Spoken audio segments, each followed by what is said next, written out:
본 방송에서 제공하는 투자 정보는 투자 판단에 대한 조언입니다.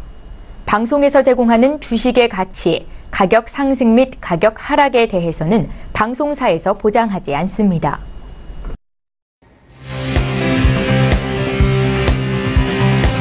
슈퍼스탁 발굴 프로젝트 글로벌 슈퍼스탁의 김민아입니다. 우리 시청자분들 밤사이에 안녕히 주무셨는지요? 어제 서울은요, 24년 만에 최고 기온인 38도를 기록을 했습니다. 계속되는 폭염과 열대야의 사고 소식도 이어지고 있는데 우리 투자자분들도 주의를 기울이셔야겠습니다. 그런데 이 시장에서도 아직도 시원한 소식들이 들려오지 못하고 있습니다. 미국은 EU와 중국을 상대로 불만을 내비치며 무역전쟁에 불을 계속 지피고 있죠. 아무래도 답답한 이 여름인데 계속해서 화를 여기저기서 내니 마음마저 후덥지근합니다. 월요일 글로벌 슈퍼스탁에 오늘도 힘차게 출발을 해보면서 이 더운 날에 열기를 식혀줄 시원한 소식은 없는지 살펴보겠습니다. 저희 방송은요, 서울경제TV 홈페이지 그리고 톡스타 홈페이지를 통해서 함께하실 수 있습니다. cntv.co.kr, 톡스타.co.kr을 통해서 접속해보시기 바랍니다. 참고로 본 방송에서 제공하고 있는 정보는 투자 판단에 대한 조언일 뿐 주식의 가치나 수익률을 보장하고 있지 않습니다. 저희 서울경제TV는 자본시장법을 준수하여 1:1 투자상담, 유사수신 행위, 무인가 영업행위, 불법 대여계정 홍보 및 가입 권유 등 모든 불법 사항들 엄중하게 금지하고 있습니다. 출발하기 이전에 시장 동향부터 체크해보도록 하겠습니다. 네, 먼저 국내 증시로 가보도록 하겠습니다. 지난주 금요일장에는요, 코스피 지수가 닷새 만에 반등을 보여줬는데요. 이번 주가 중요해 보입니다. 먼저 코스피 지수입니다. 코스피 지수는 현재 0.24% 소폭 내리면서 2283선으로 이어가고 있습니다. 수급 동향도 함께 체크해 보시죠. 코스피 지수 오늘은 기관과 외국인이 쌍끌이 매도를 하고 있습니다. 개인만 나홀로 160억 원 정도 매수 중입니다. 이어서 코스닥 지수도 함께 살펴보도록 하겠습니다. 역시 조금 내리고 있는데요. 1%대 하락을 하면서 780선으로 이어지고 있습니다.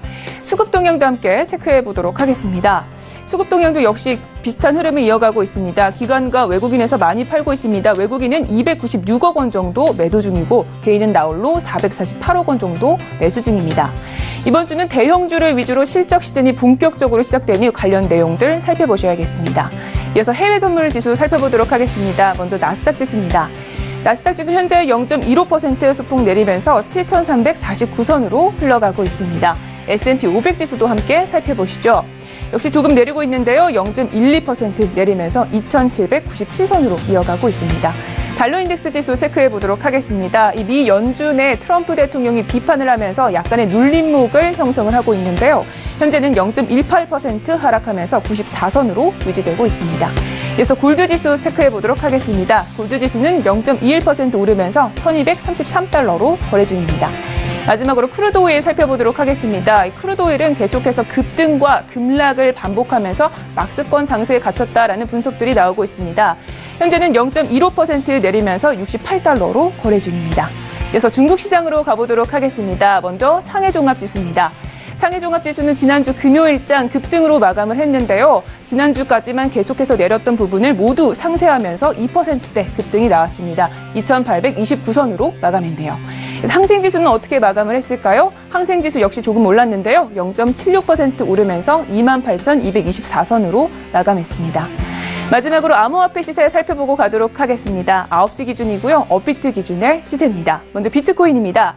비트코인은 9시 기준으로 831만 원에서 거래가 되고 있었습니다. 모든 코인들이 대부분 현재 약보합으로 이어가고 있고요. 에이다는 1%대 하락 중입니다. 다른 코인들은 어떻게 이어가고 있을까요? 역시 약보합을 유지하고 있는데요. 시가총액 상위 종목들은 모두 흐름을 유사하게 유지하고 있습니다. 마지막으로 거래량 체크하도록 하겠습니다.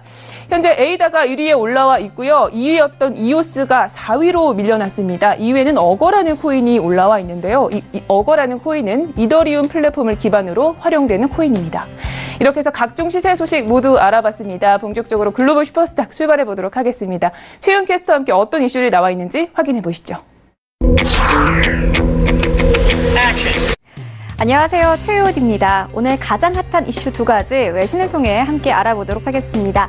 그 이전에 오늘 어떤 이슈들 나와 있는지 함께 살펴보시죠. 먼저요, 첫 번째 이슈입니다. 미국과 중국의 무역 전쟁이 환율 전쟁으로 번지는 것이 아니냐는 우려가 나오고 있습니다. 그 이유는 무엇일까요? 외신 통해 함께 알아보고 이슈 분석까지 이어집니다. 이어서 두 번째 이슈입니다. 뉴욕 유가가 약달러와 원유 공급 우려 감소에 상승세를 나타냈습니다. 외신 분석과 함께 이슈 분석 지금 이어집니다. 네, 첫 번째 외신입니다. 마켓워치에 나온 기사고요. 제목 보시면 Dollar rises but loses steam after Trump criticizes Fed interest rate policy 이렇게 제목 나와 있는데요. 달러가 강세를 이어가고 있다. 하지만 이 트럼프 대통령이 패드의 정책을 비판을 하면서 그 증력을 잃어버렸다. 이렇게 설명을 하고 있습니다. 관련된 내용 조금 더 자세히 보도록 하겠습니다. 마켓워치에서는요. 도널드 트럼프 미국 대통령이 패드의 금리 인상에 따른 달러화 강세에 노골적 불만을 표시했다. 이와 더불어 중국 인민은행이 7거래일 연속 위안화 가치를 절하하면서 2년 내 최저치까지 떨어뜨렸다. 이렇게 설명을 하고 있습니다. 관련된 내용 조금 더 자세히 보시겠습니다. 트럼프는 한 언론사와의 인터뷰에서요. 이 금리가 올라갈 때마다 패드 측에서는 계속 인상을 한다. 그리고 나는 그것에 대해서 굉장히 불만족스럽게 생각을 한다. 이렇게 설명을 했다고 합니다. 이 이후로 무역전쟁이 환율전쟁으로 번지는 것이 아니냐 이런 분석까지 나오고 있는데요. 조금 있다가 이슈 분석 이어집니다. 이어서 두 번째 이슈 함께 살펴보도록 하겠습니다. 로이터 통신에 나온 기사고요. 제목 보시면 Oil strengthens as dollar slips to 4-day low 이렇게 제목 나와 있는데요. 달러가 4거래일 연속 하락세로 현재 오일이 강세를 보이고 있다. 이렇게 설명을 하고 있습니다. 관련된 내용 조금 더 자세히 보시겠습니다.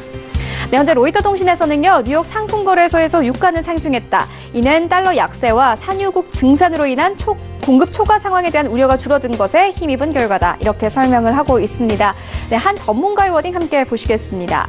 한 전문가는요. 달러가 원웨이 티켓, 그러니까는 편도 티켓 같다. 이렇게 설명을 했습니다. 한 방향으로만 움직이기 때문인데요. 이 전문가는 근본적으로 하지만 방향을 바꿔서 강한 지지력을 줬다. 이렇게 설명을 하고 있습니다. 네, 유가는 롤러코스터를 탄 듯 혼조세를 계속 보이고 있습니다. 앞으로는 어떻게 흘러가게 될까요? 지금부터 이슈 분석 이어집니다. 네, 최윤 캐스터 수고하셨습니다. 이제 본격적으로 글로벌 이슈를 분석을 해보도록 하겠습니다. 오늘은 월요일이고요. 저희 김은수 멘토님과 함께합니다. 인사 나눠볼게요.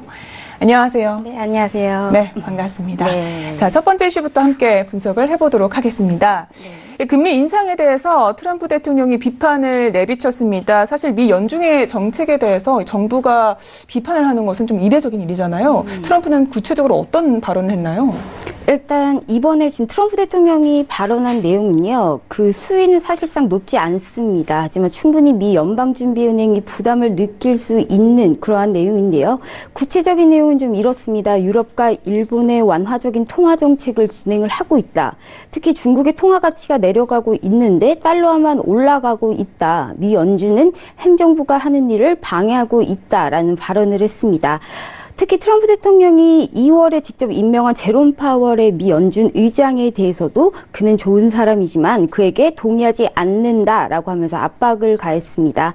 결국은 미국의 무역전쟁에서 달러와 강세는 사실상 불리합니다. 그리고 트럼프 대통령은 약달러를 지지하는 편이고요. 중국의 위안화 환율은 지난번에 저희 하우스에서 목표가를 제시한 달러당 6.83위안을 이미 찍은 상태입니다. 글로벌 슈퍼스탁 중국 시간에 제시했던 목표가입니다.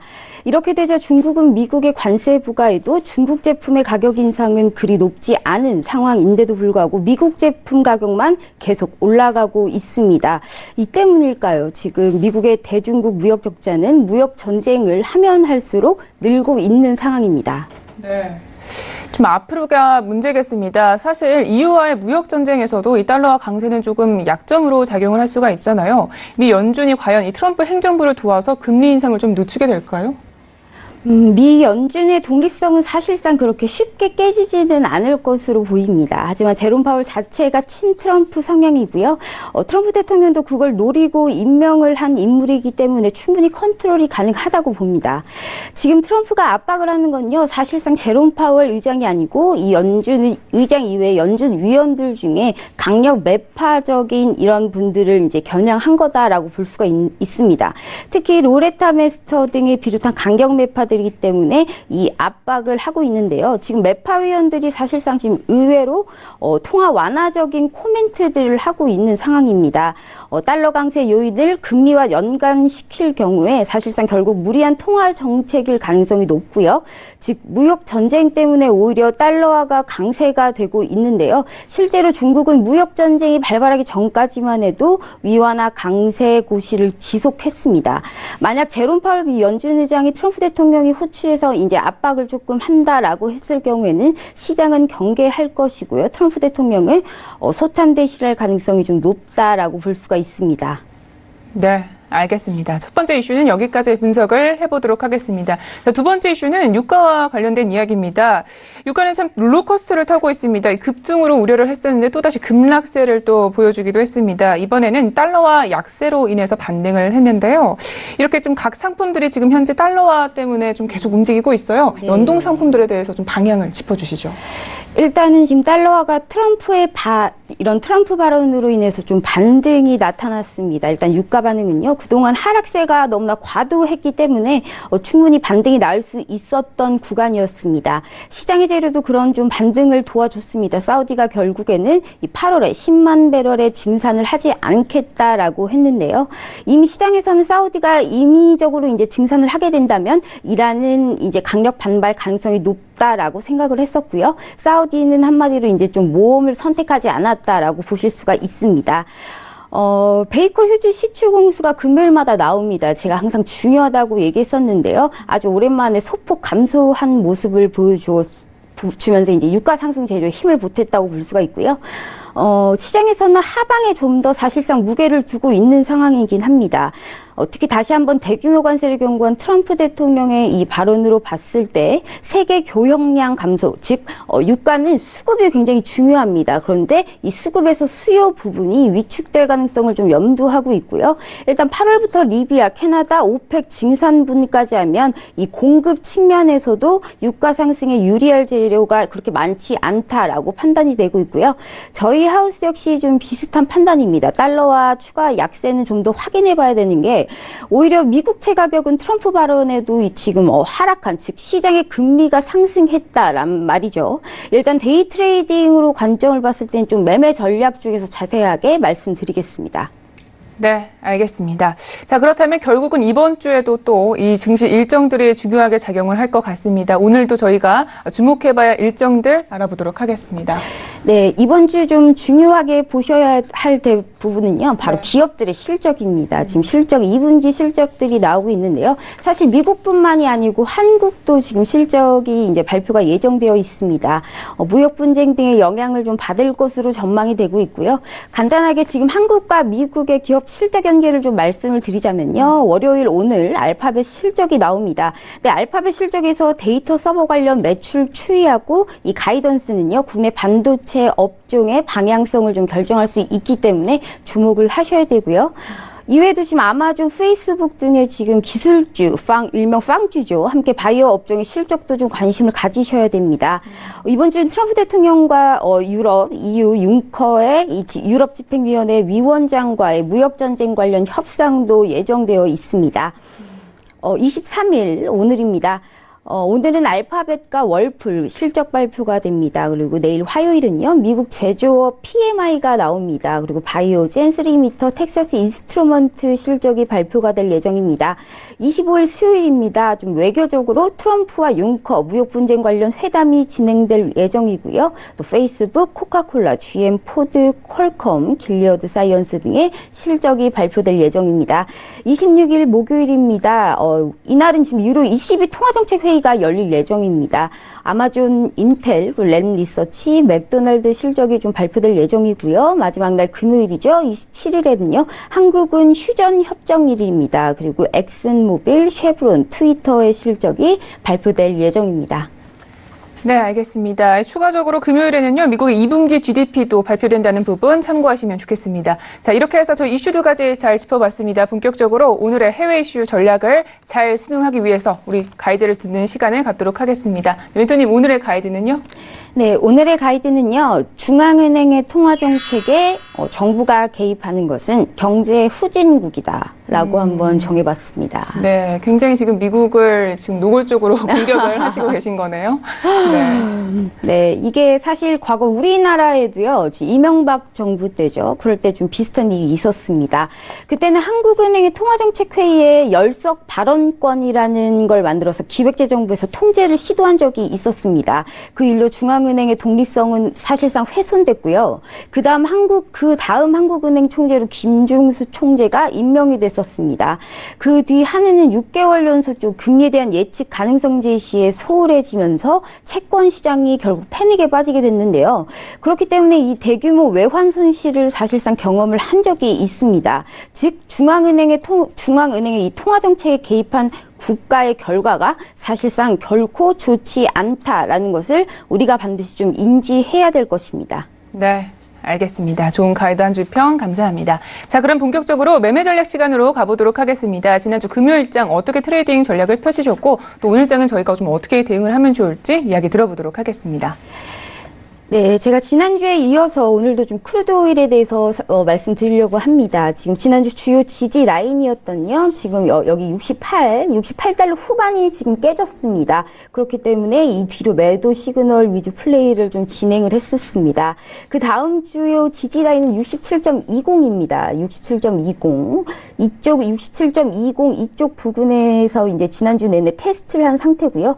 그래서 일단 67.20 부분에서는요. 지금 매수 플레이를 진행을 할 생각입니다. 또 매수할 경우에는 목표치는 67.90까지 볼 수가 있을 것 같고요. 67.20, 지금 아까 제가 말씀드린 67.20이 만약에 이제 안정적으로 깨진다, 이 지지 라인이 깨진다고 했었을 때는 이 66.10까지는 좀 추세적 매도 시그널로 보고 플레이를 좀 하시길 바랍니다.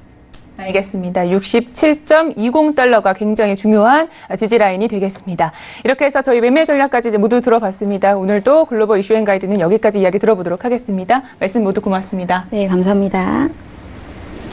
네, 글로벌 이슈 앤 가이드 화면으로 정리하겠습니다.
슈퍼스탁을 찾아가는 여정에서 여러분의 가이드가 되어드리는 저희 글로벌 슈퍼스탁, 이번에는 차이나 이슈 앤 가이드 시간으로 돌아왔습니다. 중국 시황 이야기 그리고 유망 투자 종목에 대해서 소개를 들어보실 수 있습니다. 먼저 어떤 이슈들이 나와 있는지 화면으로 만나보시죠.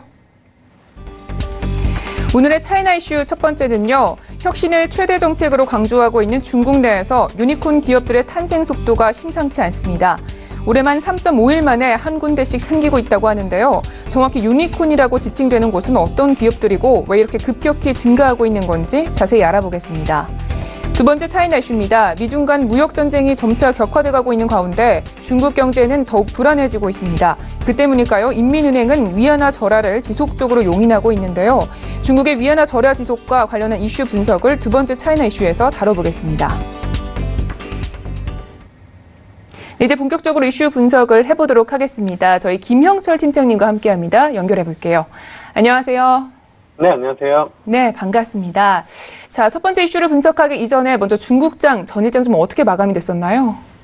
일단은 금요일 중국 시장은 다행히 반등에 성공을 했다라고 보시면 좋을 것 같고요. 상해 종합지수 같은 경우에는 56.73포인트, 2.05% 급등하면서 2,800선 위쪽으로 다시 올라가는 모습을 보여줬습니다. 그리고 선전 성분 지수 같은 경우에도 100포인트 이상, 한 1%대 상승을 보여주면서 9,251로 마감을 했고요. 창업한 지수 역시 1%대 상승을 보여주면서 1,609.55포인트로 마감을 했습니다. 일단은 금요일장 그 약보합으로 시작을 했는데 위안화 절하 소식 때문에 주춤하는 모습을 좀 보였지만 오후장에 이제 시작을 하면서 가파르게 이제 상승 곡선을 그리면서 이제 급등 마감을 했고요. 대부분의 업종이 좀 오르는 그런 모습들을 좀 보여줬습니다. 근데 일단은 위안화 자체가 이제 목요일이죠. 그러니까 금요일 기준으로 봤을 때 전거래일 대비 한 0.9% 이제 절하가 되면서 고시가 되면서 7거래일 연속 이제 하락세를 좀 지속을 하고 있는 그런 상황이고요. 무역 전쟁 충격을 완화를 위한 것인지 아직 확인은 되고는 있지 않지만 이 인민은행이 위안화 절하보다는 어쨌든 그 시중 유동성 개선을 집중을 하면서 위안화 자체가 좀 내려가고 있는 그런 상황입니다. 그래서 트럼프도 지난 주말 그 이제 달러에 대해서 이제 코멘트를 하는 그런 모습들을 좀 보여줬기 때문에 이 무역 전쟁에서 약간 환율 전쟁으로 넘어가는 그러한 이제 모습들이 좀 보여진다. 이렇게 좀 보시면 좋을 것 같습니다. 알겠습니다. 그러면 아직 좀 안심을 할 수가 없는 상황이 아닌가 이렇게 싶은데요. 이렇게 해서 마감 시황을 알아봤고요. 자, 첫 번째 이슈부터 살펴보도록 하겠습니다. 먼저 어떤 뉴스인지 소개부터 좀 들어볼게요.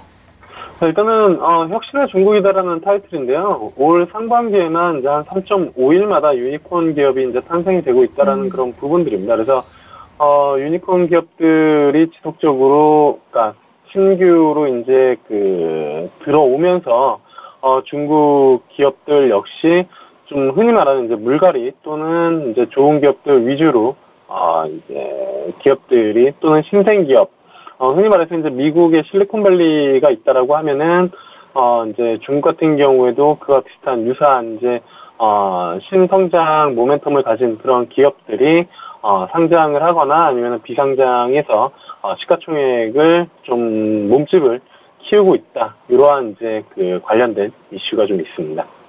네, 알겠습니다. 이 지난주 목요일이었죠. 저희 팀장님이요. 관련해서 이 중국의 기업의 건정성을 좀 강화하기 위해서 한 개의 신규 상장당 한 개의 퇴출 기업을 만들어가는 분위기다. 이렇게 설명을 해주셨는데 오늘은 이 신규 상장 기업에 대해서 소개를 들어보고 있습니다. 자, 우선 왜 이 신규 상장하는 기업을 우리가 유니콘 기업이라고 부르는지가 궁금한데요. 일단은 뭐 유니콘은 신화에 나오는 그런 기업인데요. 그러니까 그 동물인데요. 일단은 기업 가치가 한 10억 달러 이상 설립한 지 10년 이하의 스타트업을 뜻합니다. 근데 원래 스타트업이 상장하기도 전에 이제 기업 가치가 한 1조 이상 되는 것을 유니콘, 그러니까 유니콘이 이제 상상의 동물이다 보니까 상상 속에나 존재할 수 있다라는 의미로 이제 사용이 됐고요.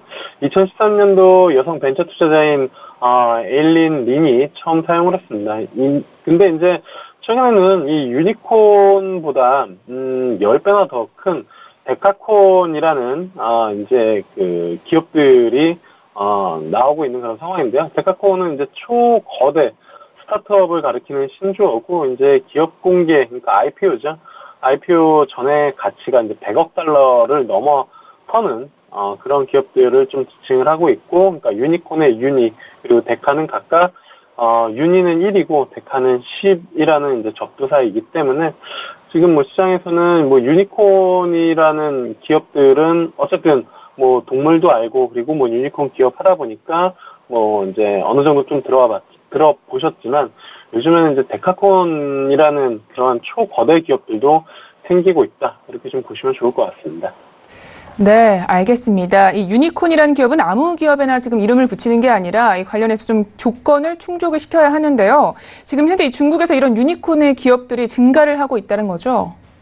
네, 일단은 상당히 혁신이 좀 빠르게 나타난다라고 봐야 되나요? 그러니까 올 상반기에 3.5일에 하나 걸로 중국에서 이제 유니콘 기업이 탄생한 것이 확인이 됐고요. 이제 뭐 중국 제조 2025 등 이제 산업 선진화 전략이랑 그다음에 대중창업 만중 혁신 이러한 부분들로 이제 기술 개발이랑 혁신을 강조를 하면서 중국이 이제 거대한 유니콘 목장, 그러니까 그 상상 속에 나오는 이제 그런 동물을 목장처럼 해가지고 이제 키워나가는 그러한 이제 부분들이 급성장되고 있다라고 이제 좀 보시면 좋을 것 같고요.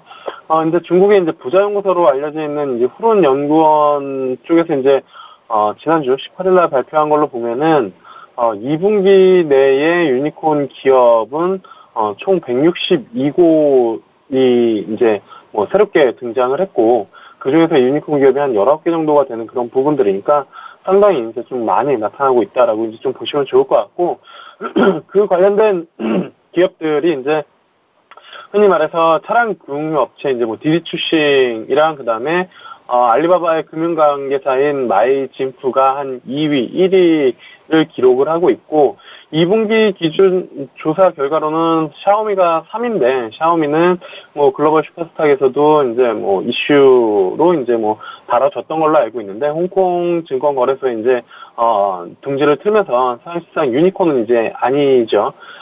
그리고 이제 그 이후에 뭐 기업들을 보더라도 지금 뭐 블록체인 관련된 부분들이 상당히 그 부상이 되면서 비트메인이나 아니면은 지금 뭐 그 관련된 기업들도 이제 올라오고 있고요. 그 다음에 이제 대형 가전 할인마트 관련된 이 O2O 쪽으로 이제 기업으로 이제 거듭난 스밍이거우 같은 뭐 이러한 기업들이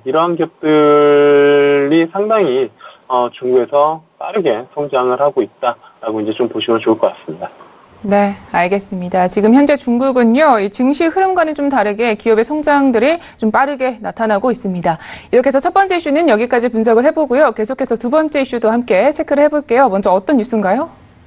네, 사실 오늘의 메인은 앞서 이제 뭐 유니콘 기업 관련된 부분들보다 이제 무역 전쟁 관련해가지고 위안화에 대한 부분들이 더 이제 좀 부각이 되고 있다라고 보시면 좋을 것 같습니다. 그러니까 네. 중국 경제가 불안한데 미중 간 무역 전쟁이 이제 가열되면서 이 충격이 커질 것으로 예상되는데 이러한 부분들을 이제 좀 막으려고 하는 건지 의도적인지는 확실히 알 수 없으나 시장에서는 그러한 합리적인 의심을 하고 있죠. 그래서 위안화 절하가 지속적으로 좀 이어지고 있고 내부적으로는 금융리스크 통제에 이제 신중한 통화 정책 이러한 부분들 때문에 유동성이 부채 리스크를 좀 키우고 있다. 이러한 이제 뭐 이야기들이 나온 그러니까 전반적으로 달러화와 위안화에 대한 부분들을 무역 전쟁과 같이 좀 뭐 풀어내고 있는 그러한 이슈입니다. 네, 그런데 지금 이 위안화 절하가요, 지금 무역 전쟁에서의 어떤 대응 카드의 하나다 이런 분석들도 나오고 있거든요. 우리 팀장님은 좀 어떻게 보시나요? 네, 뭐 대응 카드의 하나가 아니라 가장 뭐 효과적이라고 해야 되나요? 지금 사실 뭐 미국이 관세 부과하는 것은 중국이 뭐 어떻게 대응할 수가 없는 그런 부분들이고 그러한 이제 피해나 충격을 최소화하는 부분들은 결국에 이제 위안화 절하밖에 없지 않나. 그리고 그게 가장 뭐 중국 입장에서는 어떻게 보면 최선책이다라고 이제 좀 볼 수밖에 없는 부분들인데요. 이게 이제 앞서도 처음에 중국 시장 말씀드리면서 말씀을 드렸지만 7거래일 연속 절하 흐름이 이어진 그런 상황입니다. 특히나 이제 금요일장 같은 경우에는 전 거래일 대비 0.9%나 9%포인트 이제 하락을 하는 그런 부분들이었고 이게 이제 절하폭이 2년 내 최대치입니다. 그래서 위안화의 달러당 가치도 고시한일 기준으로 이제 뭐 지난해 7월 14일 이후에 이제 최저치 이런 그런 부분들인데, 말씀해주신 것처럼 시장에서는 위안화 절하가 무역 전쟁에 이제 무기라는 분석이 나오고 있습니다. 왜냐면은 서로 이제 맞불 관세를 부과를 하고 이제 중국을 압박을 했지만, 사실 뭐 이와 관련된 카드를 중국에서는 이제 꺼내지 않은 그런 상황이고, 이러한 이제 충격을 완화하기 위해서는 자국의 통화 화폐, 그러니까 중국의 통화 가치를 떨어뜨려서 수출에 좀 더 유리할 수 있는, 그러니까 관세가 붙더라도 그러한 부분들을 환율로 커버를 하는 그러한 이제 전략이다라고 이제 시장에서는 보고 있고요. 뭐 트럼프도 그렇게 인지하고 있는 것 같습니다. 그래서 사실 금기시 돼 왔던 페드 연준을 뭐 저격하는 정도까지는 아니지만 연준의 그 이제 통화 정책에 대해서 상당한 불만을 드러냈죠. 그러니까 아무리 관세를 부과를 해서 우리나라 그러니까 미국 기준으로 미국 기업들이 이제 좀 잘 할 수 있게 다른 나라 기업들, 그러니까 다른 국가의 관세를 부과를 했는데, 결국에는 그 페드가, 그러니까 트럼프의 말을 보면 페드가 금리를 인상을 하면서 달러화가 강세가 되는 그러한 부분들 때문에 내가 아무리 노력을 해도 페드의 저 금리 인상 때문에 달러가 강세가 되니 이 수출 경쟁, 무역 전쟁에서 이길 수가 없다라고 이제 뭐 코멘트를 한 거죠. 물론 이제 백악관에서는 그런 부분들을 좀 진정시키려고 뭐 내놓긴 했지만, 뭐 트럼프도 알고 중국도 알고 그리고 뭐 이 방송을 보고 계신 투자자분들도 알고, 뭐 투자하시는 분들은 어쨌든 위안화가 미국 무역 전쟁의 방어막이자 가장 강력한 뭐 공격 카드다라고 뭐 시장에서는 평가를 하고 있는 그런 상황입니다. 네, 그러니까 이 지금 상황에서 절하지속은 중국의 자충수라는 건데요. 지금 현재 인민은행이 여기에 지속적으로 좀 개입할 것이다라는 전망들이 좀 거셉니다. 이 부분에 대해서는 좀 어떻게 생각하시나요? 그러니까 이제 두 가지 입장이 있는 그런 상황입니다. 그러니까 일각에서는 중국이 그 위안화를 절하시키는 게 최대의 카드인데, 이게 이제 자충수가 될 수 있다라는 그런 부분들인데, 어떤 거냐면은 결국에는 그 자국의 통화 가치, 그러니까 위안화가 절하가 되면은 자본이 유출이 될 수밖에 없는 그런 부분들이고, 이게 이제 중국 증시에도 이제 부정적으로 작용을 할 수 있다라는 논리입니다. 당연합니다. 우리나라 같은 경우에도 어쨌든 뭐 시장에 빠지면은 외국인들 자금 이탈, 또는 환율 상승이면 외국인 자금 이탈로 기사화들이 나오고 있고, 뭐 그러한 이제 코멘트들이 나오는 부분들이기 때문에, 중국 위안화가 절하되면은 당연히 중국 내에서 자본 유출의 가능성이 높아지고 부정적으로 이제 좀 작용을 하고 있는 그런 상황이죠. 근데 지난주 금요일 날만 보면은 약간 양상은 다른 것 같습니다. 그러니까 위안화가 그러니까 지난 금요일 날 0.9% 이제 하락을 했음에도 불구하고 증시는 한 2% 정도 이제 급등을 하는 그런 부분들로 나타났었거든요. 그래서 아직까지는 그 시장이 중국 경제와 환율 펀더멘털을 신뢰를 어느 정도는 좀 하고 있다라고 이제 좀 보고 있고, 중국 금융업계에서도 이제 뭐 인민은행이 곧 한 시장에 개입할 것이다라는 기대감이 작용을 하면서, 위안화는 빠졌지만 금요일 날, 이제 그 증시는 좀 올라간 그런 부분들이지 않나, 이렇게 좀 보고 있고요. 그리고 이제 가장 중요한 부분들은 절하 지속이 어쨌든 부작용을 낳을 수 있는, 그러니까 가장 미국의 무역 전쟁을 방어할 수 있는 가장 좋은 카드이기도 하지만 부작용을 가져올 수밖에 없는 양날의 검이기 때문에 이러한 부분들을 이유로 통화 완화를 대대적으로 나서기는 좀 어렵다라고 이제 좀 보고 있고, 신중한 유동성 주입에 나설 가능성이 좀 높다, 이렇게 좀 판단을 하고 있습니다. 네, 알겠습니다. 이렇게 해서 이슈 두 가지 여기까지 짚어봤습니다. 이제는 본격적으로 매매 전략 시간으로 가보도록 하겠습니다. 오늘도 또 유망 투자 종목에 대해서 소개를 해주신다고 하는데요. 오늘의 종목은 어떤 기업인가요? 이제 뭐 지속적으로 시장이 어렵기 때문에 확실히 될 수 있는 섹터 포인트들을 좀 가져가야 된다라고 이제 말씀을 드리고 있는데요. 오늘 볼 기업은 역시나 전기차 관련된 부분들, 화우 코발트 봐야 되지 않을까 이렇게 좀 보고 있습니다. 중국 대표 이제 코발트 재련 기업이고요. 신한전자나 뭐 리튬 배터리 소재 업계로 뭐 유명한 뭐 그런 기업이다라고 보시면 좋을 것 같습니다. 추가적인 모멘텀은 역시나 이제 등산 및 자원관리 쪽에 대한 그런 부분들이다라고 이제 좀 보시면 좋을 것 같고, 박스권을 좀 보여주고 있는 그런 상황입니다. 국내 뭐 2차전지 관련된 종목이랑도 약간 좀 뭐 비슷한 차트를 좀 보여주고 있는 그런 상황이죠. 연초, 그러니까 올해 1월달부터 한 3월달까지 주가 강세를 좀 보여줬었는데, 화학 코발트 역시 한 55위안에서 90위안까지 올라갔다가 지금 65위안 정도까지 찍고 74위안으로 이제 좀 올라가고 있는 그런 상황인데, 충분히 90위안 이상까지 이제 뭐 돌파가 충분히 가능하다라고 이제 좀 보고 있는 그런 상황입니다. 그래서 이 가격 부분에서는 충분히 접근이 가능하다라고 이제 좀 보고 있고요. 매수가는 74.750위안, 그리고 목표가는 뭐 지점 고점인 이제 그 90.000위안 잡으시면 되겠고요. 선절가는 69.000위안 잡고 대응하시면 좋겠다, 이렇게 말씀드려보도록 하겠습니다.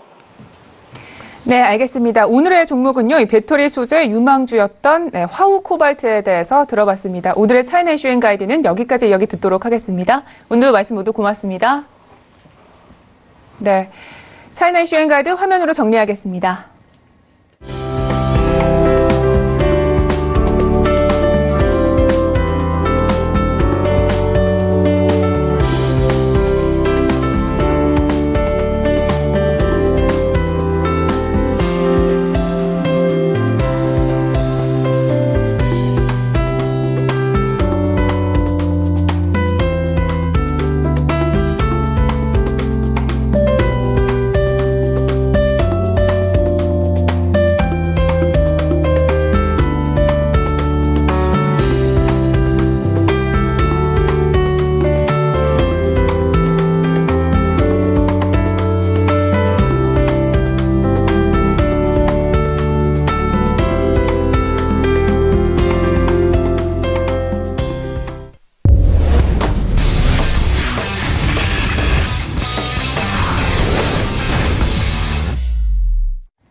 암호화폐와 관련된 엄선된 정보들만 드리고 있는 저희 글로벌 슈퍼스탁의 자랑 시간이죠. 코인 이슈 앤 가이드 시간으로 돌아왔습니다. 어떤 이슈들이 나와 있는지 화면으로 만나보겠습니다. 첫 번째 코인 이슈입니다. 지난주 150조에 육박하는 보물을 지닌 돈스코이오를 발견한 신일그룹이 이를 담보로 암호화폐를 발행한다고 해서 화제가 됐는데요. 하지만 이를 바라보는 전문가들의 비판의 목소리가 높였습니다. 검증되지 않은 기업들의 무분별한 ICO를 두고 지적한 건데요. 좀 더 안정적이고 건강한 ICO 구별법에 대해서 첫 번째 코인 이슈에서 알려드리겠습니다. 두 번째 이슈입니다. 지난주 열린 G20 재무장관회의에서 암호화폐는 기축통화의 핵심 속성이 없다는 결론을 내리면서 시장을 술렁이게 했습니다. 이와 관련해 G20 회의에서는 또 어떤 내용들이 나왔는지 잠시 후에 살펴보도록 하겠습니다. 네, 본격적으로 코인 이슈 분석을 해보도록 하겠습니다. 저희 이선주 멘토님 모셨습니다. 인사 나눠볼게요. 안녕하세요. 네, 안녕하세요. 네, 반갑습니다. 네. 자, 첫 번째 이슈부터 분석을 해볼게요. 먼저 어떤 내용인지 소개부터 부탁드릴게요. 네, 지난주 암호화폐 시장을 좀 뜨겁게 달궜습니다. 150조 원의 그 보물선 소동인데요. 신일그룹이 이제 러일 전쟁 때 사라졌던 러시아 순양함 돈스코이를 발견을 했는데 여기 안에 사실 금괴가 있느냐 없느냐, 그리고 이 소유권은 러시아에 있는 것인지 아니면 발견한 신일그룹에 있는 것인지 이런 논란이 있었는데, 그럼에도 불구하고 이를 담보로 암호화폐인 신일 골드코인 SGC를 이제 발행했다고 주장을 하면서 이제 논란이 이뤄졌는데요. 뭐 전문가들에 따르면 이제 신일그룹은 인양 능력도 없고 코인 발행 구조라든지 아니면은 상장 가격이 약간 비상식적이다라는 의견을 내놨습니다. 로드맵 백서도 없이 이렇게 코인 ICO를 발행했고 그거를 지금 추진 중에 있다라는 게 사실 놀라운 일인데요. 여기 이거를 이제 발판으로 또 다시 한번 ICO에 대한 논란이 일어나고 있습니다. 제가 지금 지지난주부터 계속해서 ICO에 대해서 이제 워낙 핫하기 때문에 말씀을 드리고 있는데요. 이를 계기로 해서 이제 보물성 코인 ICO 열풍이 얼마나 뜨거운지를 잘 보여주고 있는 단적인 사례라고 보여지는데요. 정확한 ICO 분별법, 여기에 좀 위험한 요소가 많은데 이런 것들 핫하다고 해서 해야 되는 건지 이런 기준에 대해서 좀 오늘 다뤄볼까 합니다.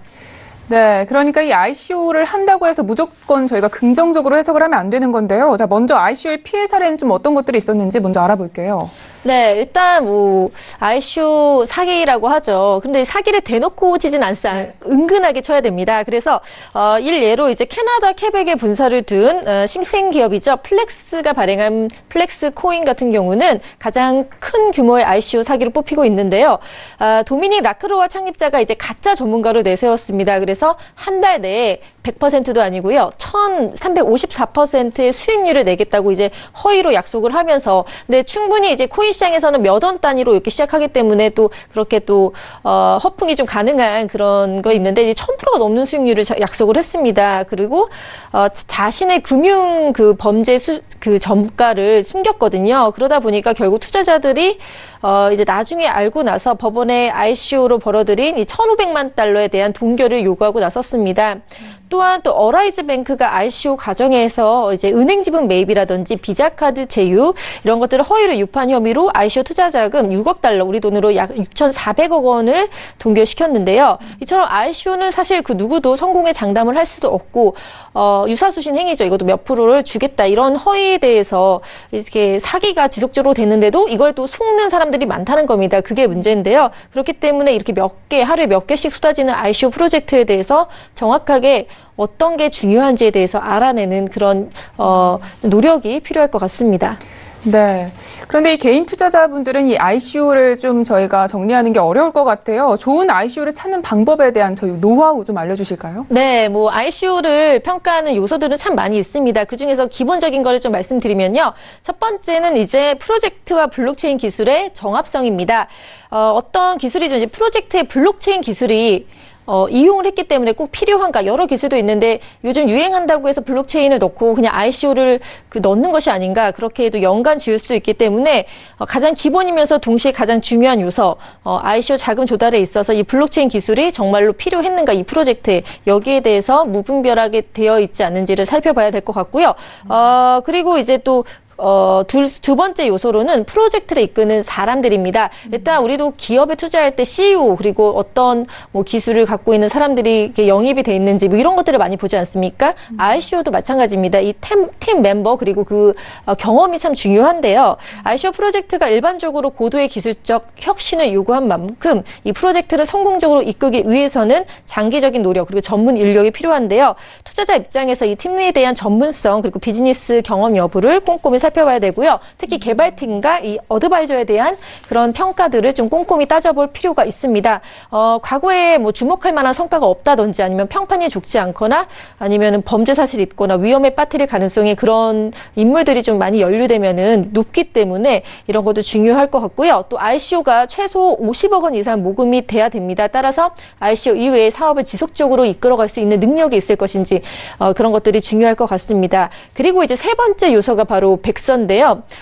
화이트 페이퍼, 즉 백서가 잠재적 투자자를 설득하기 위한 목적으로 사업 계획서라고 보시면 됩니다. 근데 이 백서를 제대로 살피지 않고 투자하시는 경우도 많거든요. 그래서 ICO에 참여하려면 당연히 기본적인 사업계획서, 백서를 읽어야 된다. 아니면 위험하다라는 거 확실히 아셔야 되고요. 자, 네 번째로는 이제 오픈 소스입니다. 이제 갓허브라고 해서 www.com 이제 그 GitHub라고 치시면 나오거든요. 이 사이트가 있는데 여기에다가 코드를 공개해서 호스팅하는 사이트로 이곳에서 이제 프로젝트 코드가 있는지를 확인을 해야 됩니다. 그래서 GitHub가 개별 활동을 모니터링하고 얼마나 많은 사람들이 프로젝트에서 작업했는지를 확인할 수 있으니까요. 이런 작은 노력, 하루 10분만 투자해도 금방 알 수 있는 거니까 이런 것들은 꼭 한번 확인해 보시길 바라고요. 다섯 번째, 시장성이죠. 뭐 사업을 해도 시장성이 필요한 만큼 투자자 입장에서 성공적인 ICO 가 하기 위해서는 뭐 몇 시간 만에 하드갭을 달성을 했다. 그다음 수백억 투자금 유치했다. 이런 것들이 투자자 입장에서 중요하지만 이것만이 중요한 게 아니겠죠. 그래서 ICO가 참여한 프로젝트가 성공적으로 암호화폐 가격을 어떻게 올릴 것인가, 이런 프로젝트의 시장성을 확인하는 게 중요한데요. 일단 그 아이디어의 잠재력 그리고 프로젝트가 제시가 제시하고 있는 그 비즈니스 모델의 경제적 유용성이라든지 프로젝트의 그 확장성 그리고 차별성이 있어야겠죠. 기존에도 이미 너무 많은 ICO 프로젝트들이 진행되고 있기 때문에 그런 것들을 눈여겨보셔야 될 것 같고요. 마지막으로 사업의 적법성입니다. 어떤 투자자도 정부에 의해서 금지되는 사항에 대해서 그런 사업을 돈을 투자하지 않습니다. 왜냐하면 아무리 잘 돼도 막판에 정부가 이제 태클이라고 하면 안 되죠. 정부의 그 규제에 어긋나는 걸 했을 경우에 이제 큰 파장을 불러일으키기 때문에 ICO도 마찬가지입니다. 이게 법률 잠재적으로 있는 깔려있는 법률적 문제를 잘 해결할 수 있는지 뭐 따로 법률팀을 가져도 좋고요. 적법한지 이런 것들도 함께 따져봐야 될 것 같습니다. 네. 네, 좀 이야기를 들어보니까요. 이 암호화폐 투자도 주식 투자랑 유사한 것 같습니다. 저희 주식 투자를 할 때도 기업 내용을 샅샅이 저희가 분석을 해보잖아요. 네, 그렇죠. 그러니까 주식처럼 ICO도 그렇게 보셔야 되는데 뭐 암호화폐는 약간 그런 것보다는 그냥 투자해서 몇 프로 더 이상 뭐 금방 또 오르고 이게 오르락내리락 등락이 심하기 때문에 이런 것들이 너무 심합니다. 그래서 꼼꼼히 주식만큼 아니더라도 더 조금 덜 보더라도 그 정도의 노력만 한다면 조금 더 안정적으로 투자를 할 수 있을 것 같습니다. 네, 알겠습니다. 여기까지 첫 번째 이슈를 여기까지 분석을 해보고요. 계속해서 두 번째 이슈도 함께 살펴보도록 하겠습니다. 먼저 어떤 뉴스인지 소개부터 들어볼게요. 네, 바로 어제였습니다. 20일 현지 시각으로 G20이 공동성명을 통해서요. 암호화폐가 금융 안정에 있어서 당장 위협은 되지 않지만 탈세나 자금 세탁 등의 문제는 있다고 평가를 했는데요. 자, G20 회의에 따라서 또 시세가 좀 많이 바뀌는 만큼 많이들 주목하셨을 텐데 특별히 뭐 다른 전환이 되는 그런 내용은 없었습니다. 그래서 G20이 발행한 공동성명서에 따르면요, 이제 경제 수장들이 암호화 자산을 비롯해서 뭐 기술 혁신 같은 것들 이런 것들이 이제 경제 및 금융 시스템에 굉장히 유익하다고 보면서도 이제 암호화폐 투자에 있어서 투자자를 보호하고 시장의 어떤 무결성이라든지 탈세, 자금 세탁, 뭐 테러 자금에 이용된다든지 이런 것들의 리스크는 물론 동반을 한다라는 입장을 밝혔는데요. 그러니까 암호화폐가 당장은 글로벌 금융 그 안정성에 큰 위협은 되지 않는다. 그래서 경계는 할 필요가 없다는 게 이제 G20 측의 그 입장입니다. 그렇기 때문에 규제나 이런 게 엄격하게 들어가지 않기 때문에 시세가 좀 안정화될 거라고 보여집니다. 최근에 또 많이 올랐잖아요. 여러 이슈 때문에. 근데 G20의 이제 결과가 보태지면서 장기적으로는 조금 아무래도 예전보다는 좀 더 안정적으로 가지 않을까라고 예상이 되는데요. 이런 계획들을 이제 발표되면서 앞으로 G20이 어떻게 규제를 하는지 그 강도는 조금 지켜봐야 될 것 같습니다. 네, 알겠습니다. 그러면 좀 앞으로의 이 암호화폐 시장 향후의 전망에 대해서 좀 발표한 바는 있을까요? 네, 일단 지난 3월에 사실 G20 재무장관들이 FSB와 FATF에게 이제 각 회원국이 암호화폐 이슈를 어떻게 대응하고 있는지에 대해서 검토하고 연구해 오라고 요청을 했었는데요. 일단 G20이 금융안정위원회 FSB가 이제 앞서 저희가 또 이슈에서도 다뤘었는데 규제 프레임워크를 반영할 계획입니다. 여기서 제시를 했었거든요. G20에. 그래서 이제 가격 변동성이라든지 뭐 ICO라든지 뭐 지급 결제 방법, 암호화폐 거래 정산에서의 활용에 이제 초점을 맞춰서 모니터링을 해야 된다고 요청을 했는데 이 모니터링 사항에 대해서 그 업데이트된 계속 나오는 시안에 대해서 계속 검토할 거고요. 이제 FSB가 향후 암호화 자산이 가지고 있는 잠재적 위험성에 대해서 어떻게 대응해 나갈지 기대를 할 것이라고 이제 전했습니다. 그래서 함께 상호 협력하에 이제 이루어질 것으로 보이고요. 또 이제 국제자금 세탁 방지 기구 FATF에서 이제 암호화폐 관련 권고 기준을 또 명확히 하라고 촉구를 G20에서 했었는데요. 성명에 따르면 G20이 이제 오는 10월까지 국제자금 세탁 방지 기구가 지난 3월에 개정됐던 그 FATF의 권고 기준이 암호화 자산에 어떻게 적용되는지를 명확히 규정하라고 그 가이드라인을 좀 제시해달라고 요청을 했기 때문에 이런 국제 기구들과의 협업을 통해서 좀 추상적이지만 또 너무 엄격하지 않는 그런 가이드라인을 내놓을 것이라고 예상이 됩니다. 네, 알겠습니다. 이렇게 해서 코인 이슈 앤 가이드는 여기까지 이야기 들어보도록 하겠습니다. 자, 계속해서 저희 오늘 본격적으로 암호화폐 시장에 잘 대응할 수 있도록 가이드 한 줄평을 듣도록 하겠습니다. 네, 오늘의 가이드는요? 네, 오늘의 가이드는 한숨 돌리는 코인 시장. 일보 전진입니다. 이제 약간 한숨을 돌렸거든요. 네. 그래서 이제 앞으로가 어떻게 될지가 중요할 것 같은데요. 투자자분들께서 그래 너무나 이 바닥을 찍었기 때문에 이제는 더 이상 내려가지 않을 것이다 라고 생각을 하지만 사실 뭐 속단할 수는 없습니다. 하지만 당분간은 좀 안정적으로 가지 않을까라는 예상이 됩니다. 일단 세계 최대 규모의 상장 지수 펀드 운용사 블랙롤이 그 암호화폐 관심을 보이면서 한동안 그 지수 상승 침체했던 암호화폐 시장을 좀 반등에 성공을 시켰고요. 또 헤지펀드의 재앙으로 불렸던 전설적인 헤지펀드의 매니저이자 어드바이저스 SAC 캐피털의 이 회장 스티븐 코헨이 최근 암호화폐 시장에 투자를 한다고 하면서 좀 전반적으로 상승을 이끌었거든요. 그래서 6,000달러 기반의 다지자가 며칠 새 이제 폭등을 해서요. 뭐 월요일 이후에 16%가 계속 상승해서 특히 화요일 같은 경우는 11% 정도 상승, 전반적인 시장이 움직였습니다. 이게 저항선을 겪고 올라가면은 좀 당분간 좀 안정적으로 유지하는 패턴이 있거든요. 그래서 8,000달러 선에서 다시 저항을 밟게 될 수도 있고요.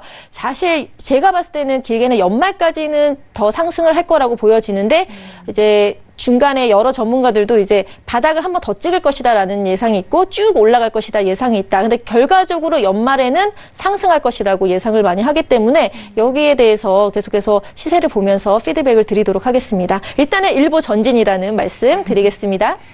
네, 알겠습니다. 이렇게 해서 코인 가이드까지 이야기 잘 들어봤습니다. 오늘은 이야기 여기까지 듣도록 하겠습니다. 고맙습니다. 네, 고맙습니다.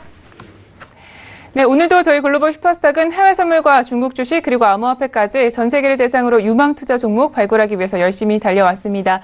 저희 방송은요, 서울기즈TV 홈페이지 그리고 톡스타 홈페이지를 통해서 함께 하실 수 있습니다. centtv.co.kr, 톡스타.co.kr을 통해서 접속해 보시기 바랍니다. 참고로 본 방송에서 제공하고 있는 정보는 투자 판단에 대한 조언일 뿐 주식의 가치나 수익률을 보장하고 있지 않다는 점 고지해 드리고요. 저희 글로벌 슈퍼스탁은 오늘 여기까지 하고 내일 또 이 시간에 찾아뵙도록 하겠습니다. 함께해 주신 여러분 고맙습니다.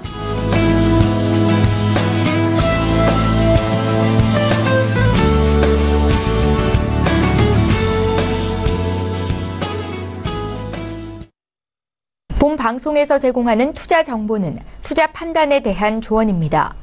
방송에서 제공하는 주식의 가치, 가격 상승 및 가격 하락에 대해서는 방송사에서 보장하지 않습니다.